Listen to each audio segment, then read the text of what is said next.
Good day, world. Today we're going to touch base on how to test the relay in a Polaris Razor. I'm just hooking up my leads to my meter here right now. Make things a little quick and easier. Nothing crazy fancy. Alright, so it's a 2014 Polaris Razor 1000. These are probably going to be the same 4-post relays in a lot of different machines. So the way it works is obviously it's a switch that's operated electrically. So what we're looking for here is resistance. And the reason we're looking for that is because that's the coil that's going to operate the relay. So that's how we test it. So as you can see right now, I'm picking up resistance. So this right here is the coil. That's what's going to operate the switch. These two wires here would be our switch. We'd be looking for continuity between these two posts once you put 12 volts to this. It's real simple. So you got it right there, got it the first try. And then here, nothing, open.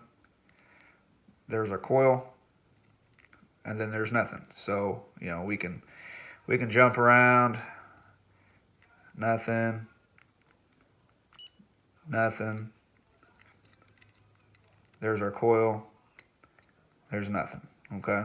So what we're going to do, this is our coil right here. I'm actually going to put 12 volts to this. Get my meter out of the way here. Alright, so make sure nothing's touching here. So I got a little power supply I got here. It's like a 60 amp 12 volt power supply. It plugs into the wall. Like stuff they have at computers, I guess. I got it off eBay.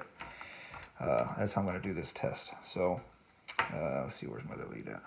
Yellow. Alright, so I'm going to plug this thing in real quick.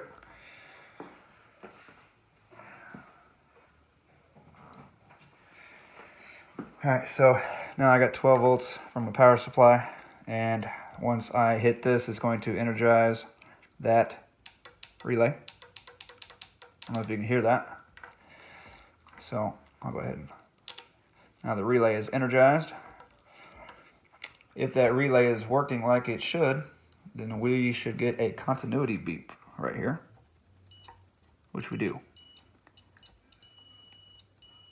Hear my $20 meter from Harbor Freight beeping with continuity. I'll unhook the power going to that, and we're going to no longer have continuity to that relay.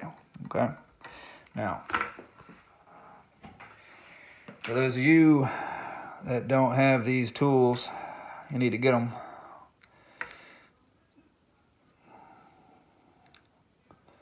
So the relay goes in there like this,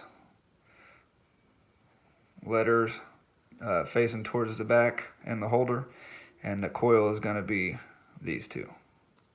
So it's going to be the back left and the front right are what you operate the coil with. All ready?